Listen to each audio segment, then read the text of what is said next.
আমি খুব বেশি সময় নেব না আপনাদের। আমি আপনাদের উদ্দেশ্যে কয়েকটা কথা বলবো, সংক্ষিপ্ত 3টা কথা বলবো।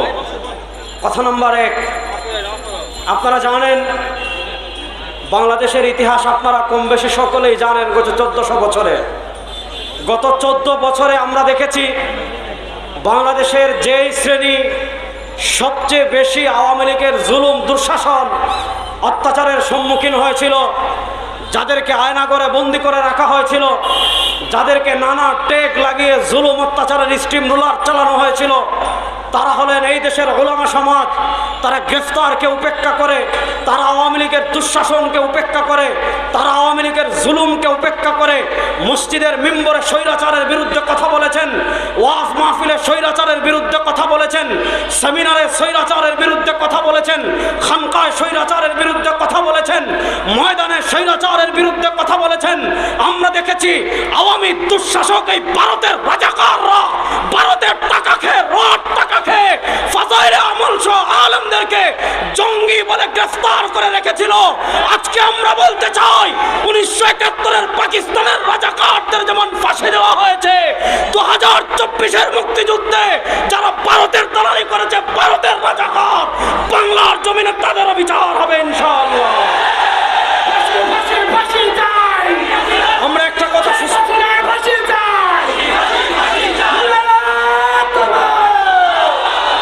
আমরা একটা কথা সুস্পষ্ট ভাষায় বলতে চাই, এই দেশে যত সন্ত্রাসী ঘটনা ঘটেছে, এই দেশে সংখ্যালঘু নির্যাতনের যত ঘটনা রয়েছে, এর সাথে কোনো দেশপ্রেমিক সাধারণ নাগরিক জড়িত নয়, এর সাথে কোনো মুসলমান জড়িত নয়, এর সাথে ইসলামী আন্দোলনের কোনো নেতাকর্মী জড়িত নয়।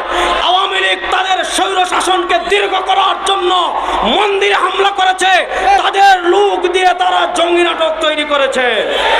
সুতরাং আজকের এই সমাবেশ থেকে আমরা সুস্পষ্ট ভাষায় বলতে চাই, এই 14 বছরে আপনারা দেখেছেন অনেক আলেমকে গ্রেফতার করা হয়েছে। তারপরে কি দেখা হয়েছে যে তার ঘরে জঙ্গি বই পাওয়া গিয়েছে। জঙ্গি বই কি আপনারা দেখেছেন, একজন আলেমকে ধরেছে, তার কাছে বুখারী শরীফের অনুবাদ ছিল, এটাকে তারা জঙ্গি বই বলেছে। আরেকজনকে ধরেছে, তার কাছে ফাজাইলে আমল ছিল, এটাকে জঙ্গি বই বলেছে। আমরা পরিষ্কার ভাষায় বলতে চাই, বাংলাদেশের দেশপ্রেমিক কোন আলেম জঙ্গি নাটকের সাথে জড়িত নয়। আওয়ামী লীগ এই নাটক তৈরি করেছে, জঙ্গি নাটক দিয়ে বাংলাদেশে গত 14 বছরে যত নিরীহ আলেমকে গ্রেফতার করা হয়েছে, প্রত্যেক আলেমকে মুক্তি দিতে হবে। আমরা দেখেছি, মনে হয়েছিল বাংলাদেশ আওয়ামী লীগ তারাই বাংলাদেশের মালিক। ওয়াজ মাহফিলে আওয়ামী লীগের পারমিশন ছাড়া ওয়াজ করা যায় না, আওয়ামী লীগের লোক ছাড়া ওয়াজ মাহফিল করা যায় না। মনে হয় ওয়াজ মাহফিলে কথা কি বলবে তারা নির্ধারণ করে দে, মসজিদে খুতবা ইমাম সাহেব কি খুতবা দিবে তারা নির্ধারণ করে দে, কোন জেলায় কোন বক্তা আসবে তারা নির্ধারণ করে দে। দেখা যায় শায়েখে চরমনাইকে ময়মনসিংহ যেতে দেয় না, রেজাউল করিম আবরারকে নারায়ণগঞ্জ আসতে দেয় না। তোমাদের খেলা শেষ হয়ে গিয়েছে, এখন থেকে আমাদের খেলা শুরু হয়েছে, ইসলামের বাংলাদেশ হবে ইনশাআল্লাহ। আরেকটা কথা আমি বলবো, আমি আরো 2টা কথা বলবো, 2টা কথা বলে শেষ করব। 2 নম্বর কথা হলো, আপনারা জানেন আওয়ামী লীগ, আমি ওই দিনও বলেছি যে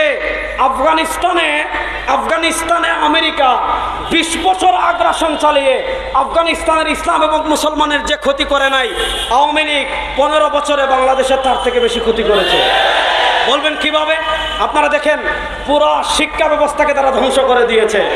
আপনারা জানেন আজকে আমরা ইসলামের কথা বললে, আজকে আমরা কোরআনের কথা বললে, আজকে আমার ছাত্র ভাইরা বৈষম্য বিরোধী আন্দোলনের কথা বললে তাদেরকে বলা হয় রাজাকার। কিন্তু আমার দেশের ভারতের রাজাকারের বাচ্চারা আমার দেশের শিক্ষা সিলেবাসে কি ইতিহাস ঢুকিয়েছে জানেন? তারা ইতিহাস ঢুকিয়েছে এই বাংলাদেশ নাকি আগে ভারতের অঙ্গরাজ্য ছিল। তাহলে আপনারা কি ভারতের অঙ্গরাজ্য হয়ে থাকতে চান? আপনারা কখনো ভারতের অঙ্গরাজ্য ছিলেন?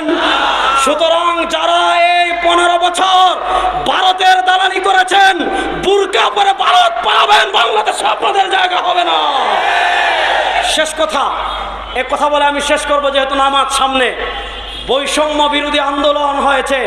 আপনারা জানেন বাংলাদেশে সবচেয়ে বড় বৈষম্যের শিকার যে গোষ্ঠী, এই গোষ্ঠী হলে যারা ইসলামকে মহব্বত করে।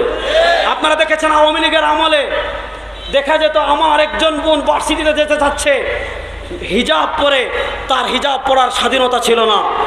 আমরা দেখেছি আমার একজন ভাই যদি দাড়ি রেখে বাংলাদেশের কোনো ফোর্সে চাকরি নিতে চাইতো, তাকে চাকরি দেওয়া হতো না।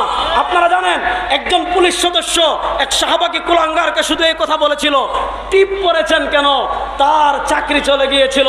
এতটা বৈষম্য তারা ইসলাম পন্থার সাথে করেছিল, ইসলামপন্থীদের সাথে করেছিল। ও বাংলাদেশের মুসলমান, আমি আপনাদেরকে বলি, আপনারা ঘাবড়াবেন না, হতাশ হবেন না। পৃথিবীর প্রান্তে প্রান্তে আজকে ইসলামের পতাকা উড্ডীন হওয়া শুরু হয়ে গিয়েছে। আফগানিস্তানে ইসলামের পতাকা উড্ডীন হয়ে গিয়েছে, তুরস্কে ইসলামের পতাকা উড্ডীন হচ্ছে, এরপরে আপনি আফ্রিকা ইসলামের পতাকা উড্ডীন হচ্ছে। বাংলাদেশে ওই যে পতাকা উড়ে লা ইলাহা ইল্লাল্লাহু মুহাম্মাদুর রাসূলুল্লাহ, বাংলাদেশের সকল বৈষম্যকে দূর করার জন্য এই কালেমার পতাকাকে আমরা বিজয়ী করতে চাই কি চাই না? এই কালেমার পতাকাকে বিজয়ী করার জন্য, মেহনত করার জন্য আমরা প্রস্তুত আছি না নাই? সুতরাং এতদিন আমরা ঘাম জড়িয়েছি, এখন সময় এসেছে বাংলাদেশে সকল বৈষম্যকে দূর করে ইসলাম প্রতিষ্ঠা করার জন্য সংসদে, আদালতে, সব জায়গায় ইসলাম প্রতিষ্ঠা করার জন্য রক্ত দেওয়ার প্রয়োজন হলে আপনারা প্রস্তুত আছেন তো ইনশাআল্লাহ?